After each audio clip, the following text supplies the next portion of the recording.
Hello, my name is Gyto Pryderu Pugh and I'm the Artistic Director of the Bangor Music Festival. The festival takes place on the 18th and 19th of February 2017. And for the first time, we will be housed in Pontio, Bangor. The theme for the festival this year is architecture and urban landscapes, which suits this fantastic modern building, but also will present plenty of opportunities to explore a wide range of new and contemporary music. Well, we're here, stood in the heart of Pontio Arts and Innovation Centre, here on level 2.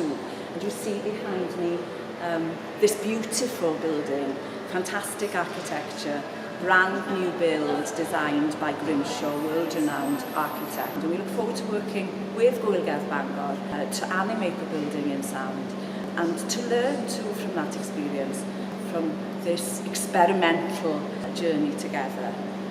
Felly, pob dymuniad da, very best for a successful festival in 2017.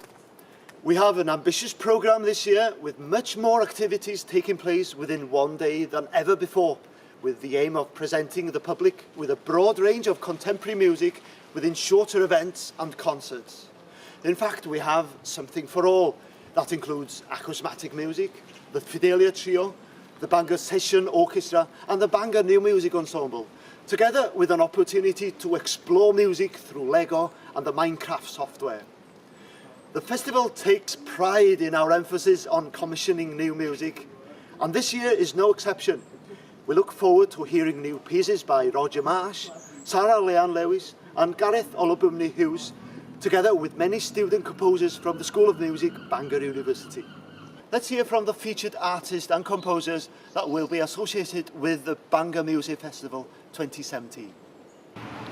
I'm Sarah Leanne Lewis and I'm a composer, and I'm delighted to have been commissioned by Bangor Music Festival for their 2017 festival to write a piece for the Fidelia Trio exploring the idea of urban landscapes and architecture.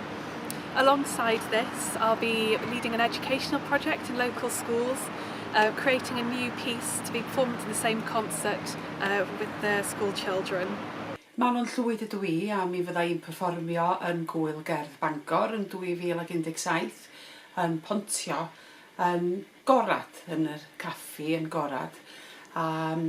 Fyddai'n chwarae'r delyn ac yn canu, mae'r gerddoriaeth yn wreiddiol neu'n drenianna gen i a'r band. A mae'r band yn gyfuniad o John Williams ar yr allweddella, Owen Lloyd Evans ar y bas dwbl, a'r bas trydan, a Jed Lynch ar offertaro.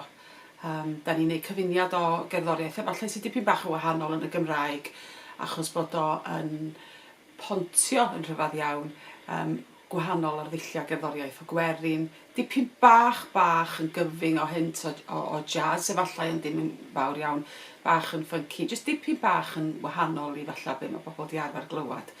Ac yn edrych ymlaen yn fawr iawn i gael gwneud hynny.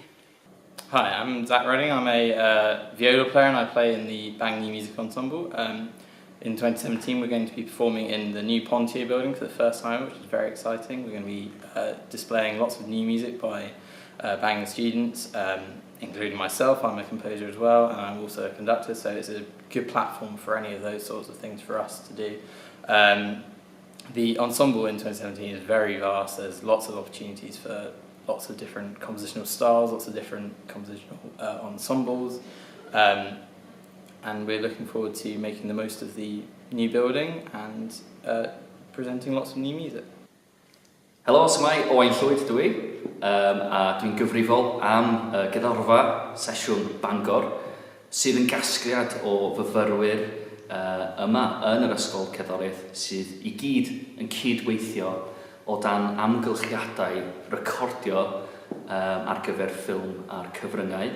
Da ni'n hynod o gyffrous i fod yn rhan o'r wyl eleni yn y cyngerdd yn Pontio, gyda'r cyfansoddwyr newydd ifanc yn cael y cyfle i gyfansoddi o dan y thema pontydd. My name is Rhiannon Mathias. I'm one of the trustees of the Bangor Music Festival. The festival has a really special composition prize which is named after my father, William Mathias. He was incredibly passionate about new music and about encouraging other composers. And so it's appropriate that my mother and I have been sponsoring this prize for over 10 years now. A call for scores for the 2017 festival will go out shortly, and if you're a composer, I would strongly encourage you to put in for the prize. I look forward to seeing you at the festival. Am y rhaglen lawn, ymwelwch a'n gwefan, sef gwylgerddbangor.org.uk, a chofiwch ein dilyn ni ar Twitter a Facebook. For a list of the full programme, visit our website at bangormusicfestival.org.uk and remember to follow us on Twitter and Facebook.